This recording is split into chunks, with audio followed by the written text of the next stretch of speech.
नमस्कार दोस्तों, मेरा नाम है शम्मी और आप देख रहे हैं एचपी स्टडीज़ चैनल को। दोस्तों, एचपी टेट एग्ज़ाम्स जो भी हैं अपकमिंग नवंबर दिसंबर में जो होंगे या फिर आने वाले टाइम में जो भी होंगे, आने वाले जो भी साल होंगे, सभी के लिए ये सीरीज़ इंपॉर्टेंट है क्योंकि हम इसमें child psychology, development, pedagogy, learning, teaching process जो है इसको डिस्कस कर रहे हैं।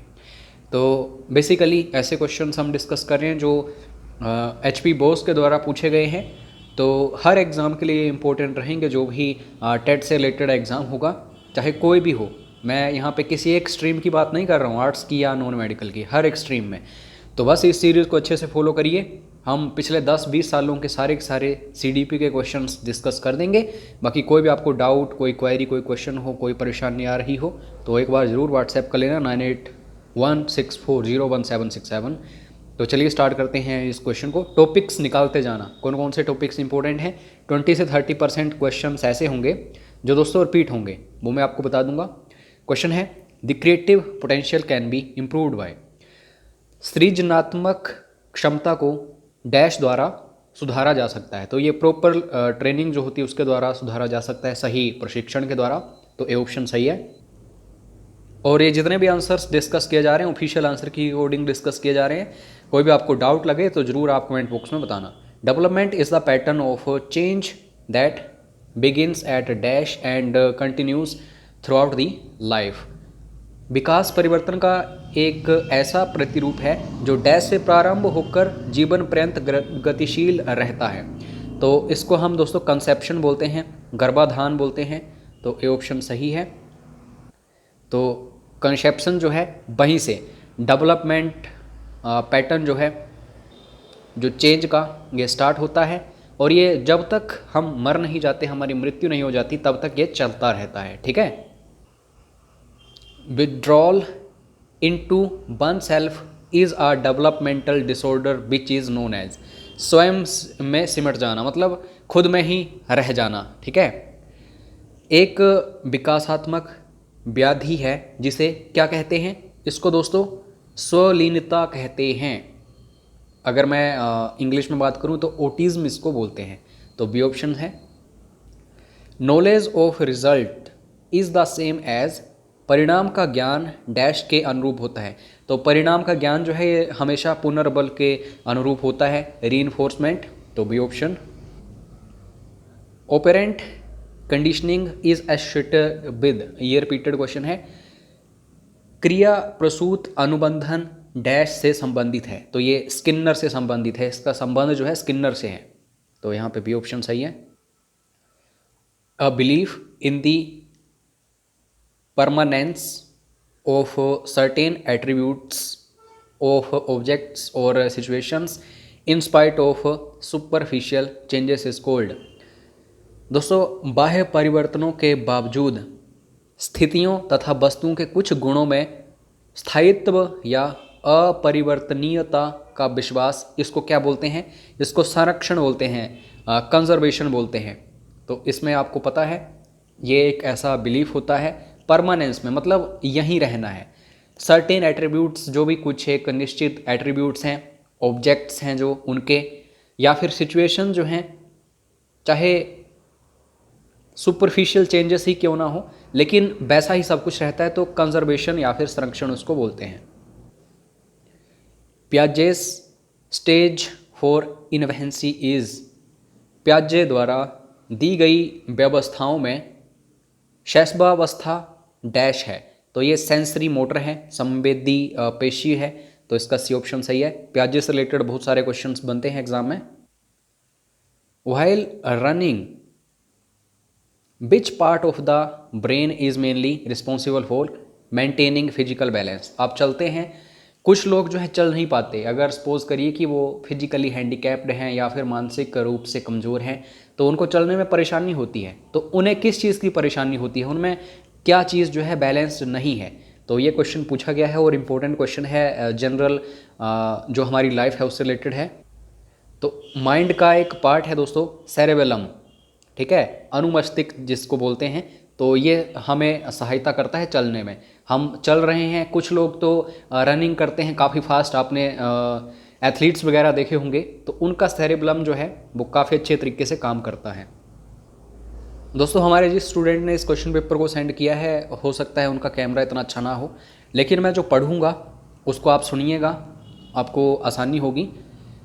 Dash work with person who suffer from motivational and emotional problems. तो ऐसा कौन सा व्यक्ति है जो मतलब उसका काम होता है कि जो व्यक्ति है जो मोटिवेशनल या फिर इमोशनल प्रॉब्लम से जूझ रहा है, उसके साथ काम करना है, उसको ठीक करना है। तो ये किसका काम होता है? तो साइकोलॉजिस्ट तो वो होता है, ऑप्शंस को देख के हमें पता चल रहा है, लेकिन वो काउंसलिंग साइकोलॉजिस्ट होता है, परामर्शदाता मनोवैज्ञानिक। उन व्यक्तियों के साथ काम करते हैं ये जो परामर्शदाता मनोवैज्ञानिक होते हैं, जिन्हें संवेगात्मक और अभिप्रेरणात्मक समस्याएं होती हैं। The branch of psychology which studies behaviour in social situations is called. Psychology की एक ऐसी ब्रांच, ऐसी शाखा, मनोविज्ञान की वह शाखा जो सामाजिक स्थिति में व्यवहार का अध्ययन करती हैं। ये स्टडी करती है सोशल सिचुएशंस की, ठीक है, जो बिहेवियर होता है उनका। तो इस ब्रांच को क्या बोलते हैं? इजी है, सोशल साइकोलॉजी, सामाजिक मनोविज्ञान। Systematic observation method is similar to. क्रमबद्ध निरीक्षण विधि डैश के समान है। तो प्रयोगात्मक विधि, एक्सपेरिमेंटल मेथड जो है उसके तरह ही होती है, सिमिलर ही होती है, सी ऑप्शन। क्वेश्चन है who was the father of behaviourism. व्यवहारवाद के संस्थापक कौन थे? ये मोस्ट रिपीटेड क्वेश्चन है, इसको अच्छे से देख लेना। वाटसन, या फिर इंग्लिश में यहाँ पे दिया गया, हो सकता है आपको पढ़ा ना जाए। तो वाटसन जो है, इन्हें ही फादर कहा जाता है बिहेवियरिज्म का। इन्होंने काफ़ी काम किया है इसके ऊपर। एक व्यक्ति है, इनका नाम है आइजैक। तो इनका संबंध जो है किस देश से है या फिर किस महाद्वीप से है? ये एक साइकोलॉजिस्ट हुए हैं अपने टाइम में, काफ़ी महान।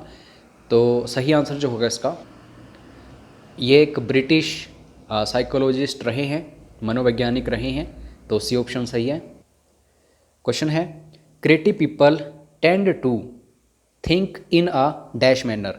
जो क्रिएटिव पीपल होते हैं, सृजनात्मक लोग, काफ़ी मतलब एक्टिव आप कह सकते हैं अपनी एक समझने की लैंग्वेज में। तो ये किस मैनर में सोचते हैं? तो ये हमेशा डाइवर्जेंट, अपसारी वे में सोचते हैं कि मतलब क्या क्या अल्टरनेटिव हो सकते हैं किसी भी चीज़ के। तो ये आपको अच्छे से देखना है।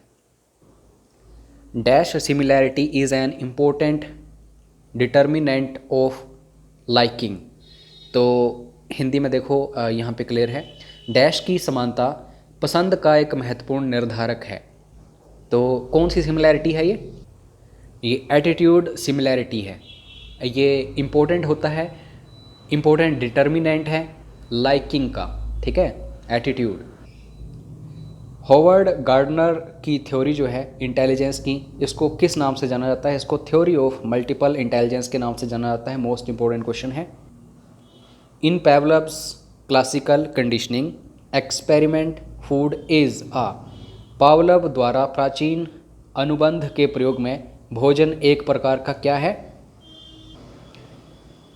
अनुबंधित उद्दीपक है, अनकंडीशनड स्टिमुलस है। When a student comes back home after having scolded by his teacher, मतलब टीचर ने डांट दिया उसको, तो वो अपने घर वापस चला जाता है या बंक पर चला जाता है। Starts quarreling, वो अपने जो उसके भाई बहन हैं उनके ऊपर मतलब गुस्सा हो जाता है, उनसे लड़ना झगड़ना शुरू करता है। उसके लिए कोई बहाना वो ढूंढता है कि लड़ाई हो उसके साथ। तो इस चीज़ को क्या बोलते हैं?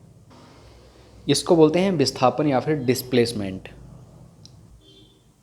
According to Fitts the phase of skill learning includes. Fitts जो है इनके अनुसार कौशल अर्जन का चरण है। तो इसमें कोग्निटिव भी होता है, ऑटोनोमस भी होता है, एसोसिएटिव भी होता है, यानी कि ऑल ऑफ द अबव। तो ये तीनों चीज़ें जो हैं फिट्स के अनुसार ये फेजेस हैं स्किल लर्निंग के। In Maslow's model of hierarchy of needs, मतलब जो हमारी ज़रूरतें हैं उनकी हायरार्की जो है वो एक मॉडल बनाया गया है उसके ऊपर मैस्लो के द्वारा। Which need is at the bottom, सबसे नीचे कौन सी है, मतलब पूरी स्टेजेस आपको ये देखनी है। मॉडल जो है इसको जरूर देखना, आप यूट्यूब पर मिल जाएगा, इंटरनेट पर मिल जाएगा। तो सबसे नीचे क्या है, यह है फिजियोलॉजिकल, ठीक है, शरीर क्रियात्मक। According to social learning theory man's behaviour is determined by his, तो किसी भी आदमी का व्यवहार जो है कैसे उसको पहचाना जा सकता है, निर्धारित किया जा सकता है, उसका लक्ष्य क्या है, गोल्स क्या हैं उसके, ठीक है। Which among the following is are the sensory channel, इनमें से कौन सा संवेदी माध्यम है। सभी को ध्यान से देखो, संवेदी माध्यम कौन से होते हैं, विजन यानी कि दृष्टि भी होता है, ईयरिंग भी होता है, श्रवण भी होता है, टच भी होता है, स्पर्श भी होता है, all of these. Kohler and Koffka believed learning to be a function of, तो किसका फंक्शन होना चाहिए, कोल्लर और कोफका जो है इनके अकॉर्डिंग, ये दोस्तों अंतर्दृष्टि या फिर इनसाइट जो है उसका फंक्शन होना चाहिए। लर्निंग जो है ये फंक्शन होना चाहिए इनसाइट का, अंतर्दृष्टि मतलब खुद के अंदर झांकना। Dash of the test refers to the consistency of scores obtained by an individual on the same test on two different occasions, एक ही परीक्षण पर दो भिन्न अवसरों पर किसी व्यक्ति द्वारा प्राप्त लब्धांकों की संगति परीक्षण की डैश कहलाती है। तो इसको क्या बोलते हैं, इसको रिलायबिलिटी बोलते हैं, मतलब वो कितना एक ही जगह पे है, ठीक है, कितना वो अच्छे से काम कर रहा है या नहीं, वो कंसिस्टेंट है या नहीं। Which school of psychology was founded by Freud, ये भी इंपॉर्टेंट क्वेश्चन है और रिपीटेड है। तो इनके जो स्कूल है उसको साइको एनालिसिस बोलते हैं, मनोविश्लेषण। Major source of frustration is are, तो फ्रस्ट्रेशन के सबसे बड़े स्रोतों की हम बात करें, कुंठा जो होती है, एनवायरमेंटल फैक्टर्स होते हैं, पर्सनल फैक्टर्स होते हैं, कॉन्फ्लिक्ट्स होते हैं, यानी कि all of above. Next question है encoding is the process of, कूट संकेतन जो है ये प्रतिक्रिया या फिर प्रक्रिया है किसकी, ये मेमोरी की प्रोसेस होती है, एनकोडिंग जो है। 13-year-old यूथ मतलब कोई बच्चा है 13 साल का है, does a law breaking behaviour मतलब वो कानून तोड़ देता है, he will be considered as, उसको क्या माना जाएगा, उसको दोस्तों जुवेनाइल डेलिक्वेंट यानी कि बाल अपराध माना जाएगा। इसके लिए वेरियस प्रावधान किए गए हैं सरकार के द्वारा, अगर कोई बच्चा मतलब कोई मर्डर कर देता है वगैरह वगैरह। RB Cattell made a personality test which is known as, तो आरबी कैटल के द्वारा जो व्यक्तित्व परीक्षण बनाया गया है उसे किस नाम से जाना जाता है, तो 16PF इसको बोलते हैं। तो 16PF का क्या काम है, कैसे काम करता है, कैसे कैसे इसका प्रोसीजर होता है, तो ये ज़रूर यूट्यूब पर देखना या फिर आप इंटरनेट पर देखना, यहाँ से क्वेश्चंस बनते हैं। लास्ट क्वेश्चन है, इसका आंसर आपको कमेंट बॉक्स में करना है। Attitude is a popular term which is related to, अभिवृत्ति एक प्रसिद्ध शब्द है जो कि डैश से संबंधित है। तो कमेंट बॉक्स में बताइएगा अपना आंसर, और कोई भी परेशानी आपको आ रही हो तो एक बार ज़रूर व्हाट्सएप कर लेना 9816401767। मिलते हैं नेक्स्ट वीडियो में। जय हिंद, जय हिमाचल।